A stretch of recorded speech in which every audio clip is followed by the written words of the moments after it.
Hello children, I am Vinod sir from SM Public School त्रिशपुर Shambhuganj Jaunpur. तो बच्चों आज हम विज्ञान के बेसिक क्लास के अंतर्गत जो 9th और 10th दोनों क्लास के बच्चों के लिए आवश्यक है के अंतर्गत जो मापन है, मापन के अंतर्गत जो मूल मात्रकों पर चर्चा हो रही थी उसके अंतर्गत हम आज चर्चा करेंगे मानक कैंडिला। मानक कैंडिला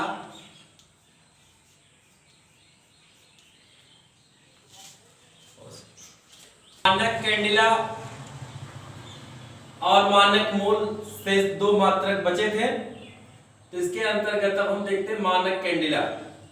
मानक प्रकाश स्रोत के खुले मुख के 1 वर्ग सेमी क्षेत्रफल की जो तीव्रता का 1/60वां भाग एक कैंडिला कहलाता है।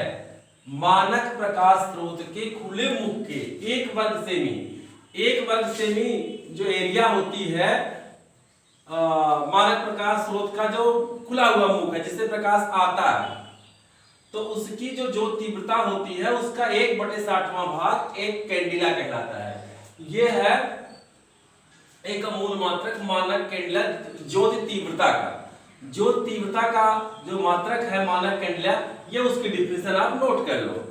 अब इसके बाद एक मात्रक और बचता है मानक मोल। मानक मोल क्या है? एक मोल किसी पदार्थ की वह मात्रा है जिसमें उस पदार्थ के अवयवों अर्थात परमाणुओं और अणुओं की, परमाणुओं अथवा अणुओं की वही संख्या हो जितनी कार्बन 12 अर्थात कार्बन जिसका परमाणु भार 12 हो, 12 हो, के 12 ग्राम में कह लीजिए या 0.012 किलोग्राम में परमाणुओं की संख्या होती है, वही एक मोल होता है।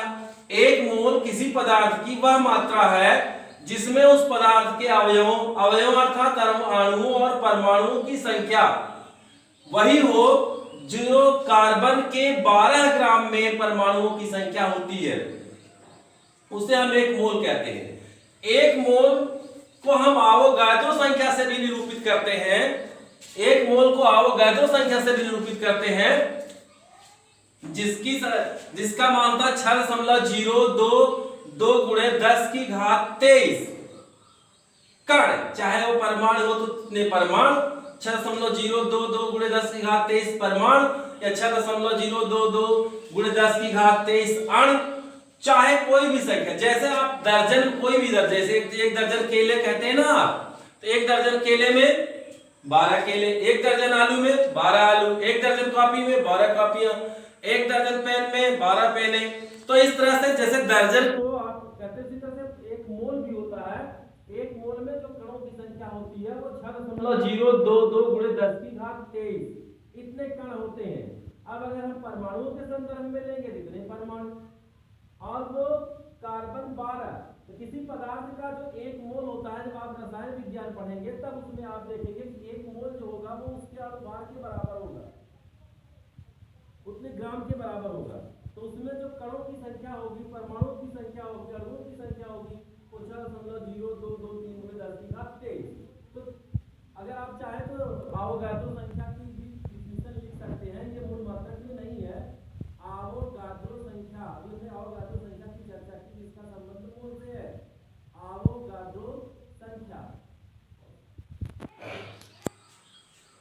आवोगाद्रो संख्या किसी पदार्थ के एक मोल में उपस्थित अणुओं, परमाणुओं अथवा आयनों की संख्या आवोगाद्रो संख्या कहलाती है।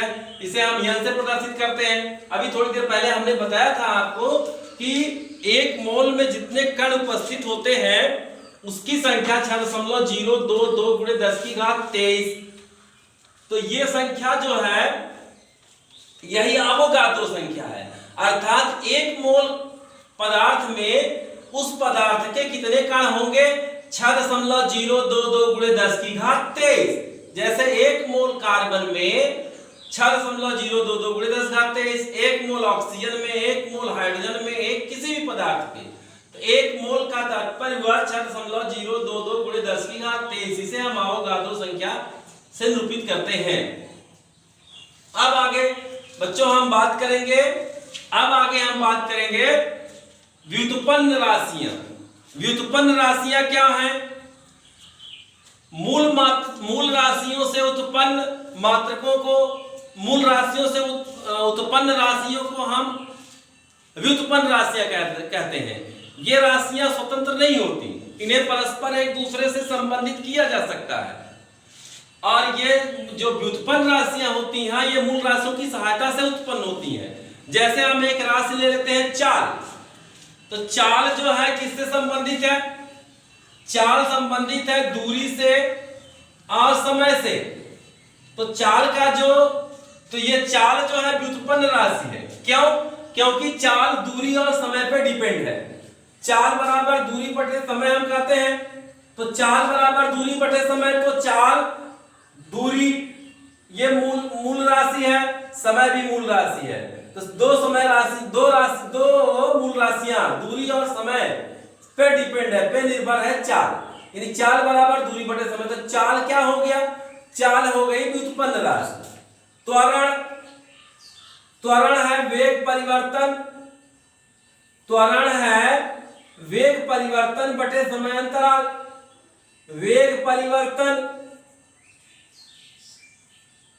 बटे समय अंतराल, तो वेग परिवर्तन बटे समय। तो त्वरण जो है डिपेंड है किस पे? वेग परिवर्तन और समय पे। तो चाल, त्वरण, इसी तरह से दाब, घनत्व, आयतन, क्षेत्रफल, ये सभी मूल राशियों पर ही डिपेंड हैं, इसीलिए इनको व्युत्पन्न राशियां कहते हैं। अब जैसे देखिए चाल, दूरी, समय को एक दूसरे से रिलेटेड किया जा सकता है। जैसे समय बराबर हो जाएगा दूरी बटे चाल, तो अब यहां समय को हम चाल से निरूपित, चाल में परिवर्तित कर सकते हैं। समय बराबर दूरी बटे चाल, दूरी बराबर चाल गुणे समय, ये सारी राशियां एक दूसरे से रिलेटेड हो सकती हैं। तो इसलिए इन राशियों को हम कहते हैं व्युत्पन्न राशियां। तो जो राशियां मूल राशियों से उत्पन्न होती हैं उन्हें हम व्युत्पन्न राशियां कहते हैं। और व्युत्पन्न मात्रक, जो मात्रक व्युत्पन्न राशियों को निरूपित करते हैं उन्हें हम व्युत्पन्न मात्रक कहते हैं। जैसे अभी थोड़ी देर पहले, अभी फिर आपको इस पे चर्चा करेंगे, पहले आप लिख ले व्युत्पन्न राशियां। बात कर रहे थे मूल राशियां, व्युत्पन्न राशियां। व्युत्पन्न राशियां क्या हैं? मूल राशियों से उत्पन्न राशियों को व्युत्पन्न राशियां कहते हैं। जैसे चाल, घनत्व, त्वरण, क्षेत्रफल आदि। बहुत सी भौतिकी में बहुत सी व्युत्पन्न राशियां हैं। तो एक हम कॉन्सेप्ट बता दे रहे हैं, आप इस हिसाब से सारी राशियों का जिनका आपको सूत्र ज्ञात होगा आप उनके मात्रक लिख सकते हैं और लिख करके याद कर सकते हैं। आपको रट्टा मारने की जरूरत नहीं होगी, केवल आपको मूल राशि और मूल मात्रक याद होने चाहिए और राशि के सूत्र, फिर आप मात्रक बना सकते हैं। तो मूल राशियों से उत्पन्न राशियों को व्युत्पन्न राशियां कहते हैं। जैसे चाल, घनत्व, त्वरण, क्षेत्रफल आदि। अभी थोड़ी देर पहले हमने बताया कि व्युत्पन्न राशियां पूर्णतः स्वतंत्र नहीं होती हैं।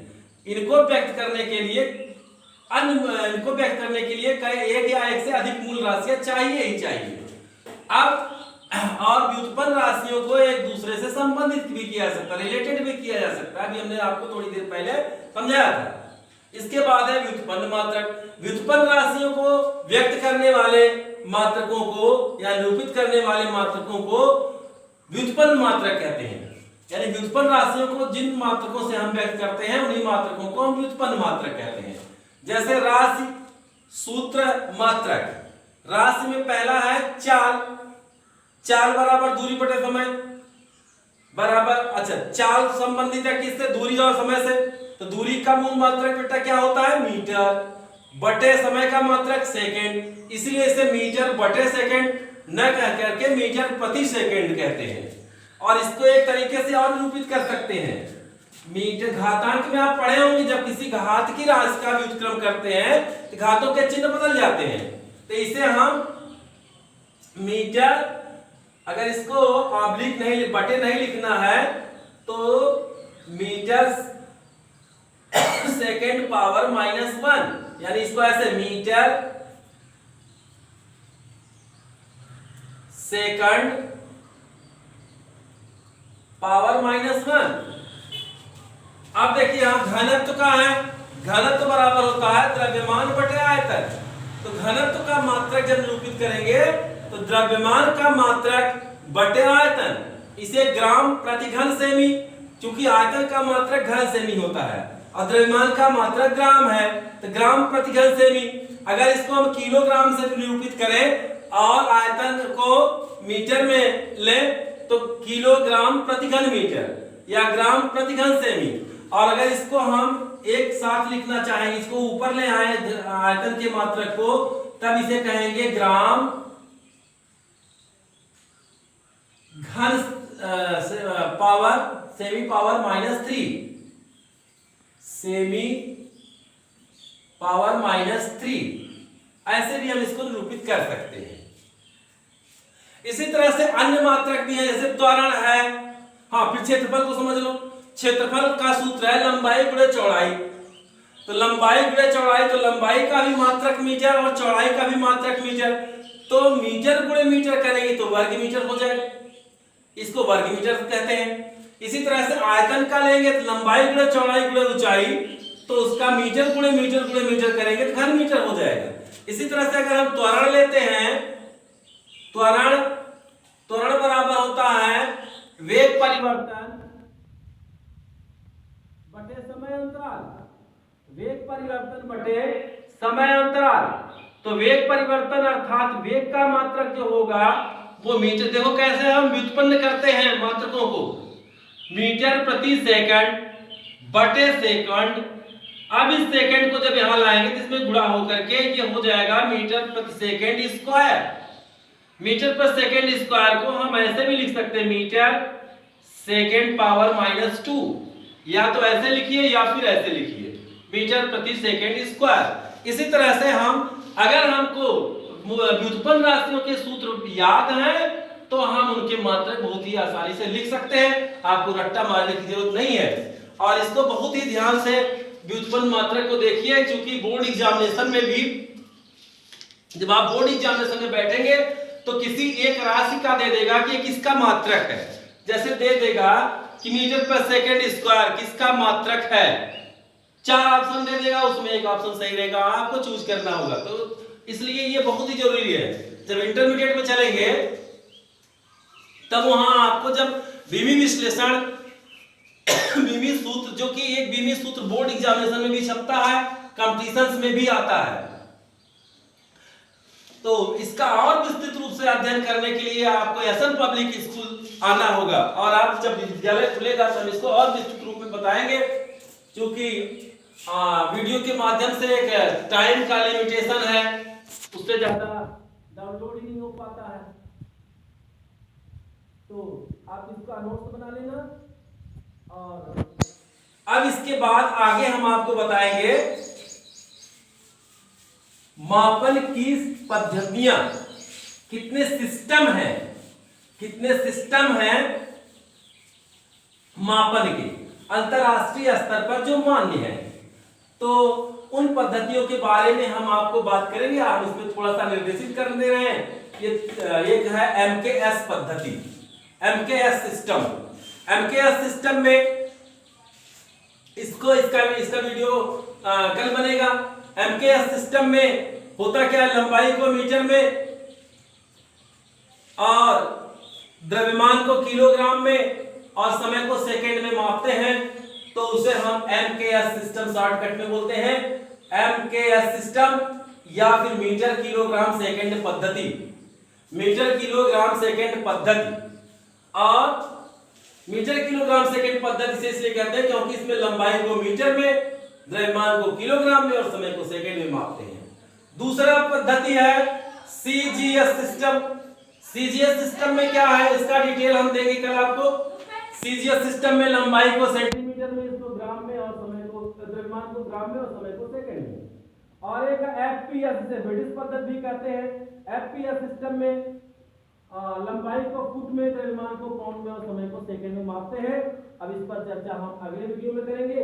आप लोग जो है अभी थोड़ा सा बेटा एक कठिनाई आ रही है कि रेगुलरिटी नहीं बन पा रही है। उसका कारण है कभी सभी बच्चों के मोबाइल नंबर हमको नहीं मिल पा रहे हैं और ग्रुप क्रिएट नहीं हो पा रहा है। तो जब सब ग्रुप बन जाएगा, भी ग्रुप बनाने में भी समय लगता है, रोज सबका फोन ढूंढा जाता है, फोन किया जाता है, और फिर उसका वीडियो भी बनाना, और एक ही मोबाइल या किसी मोबाइल से चार पांच वीडियो अपलोड हो पाते हैं। तो अभी तो सभी टीचर्स की मोबाइल मंगाई गई है, तो वीडियो और बनेंगे, सब ग्रुप क्रिएट हो जाए, तब आपको डेली सभी विषयों के वीडियो ऑनलाइन मिलते रहेंगे जब तक कि विद्यालय नहीं खुल जाता। और जब विद्यालय खुल जाएगा तब फिर आपको सारी तब तो कोई दिक्कत नहीं है।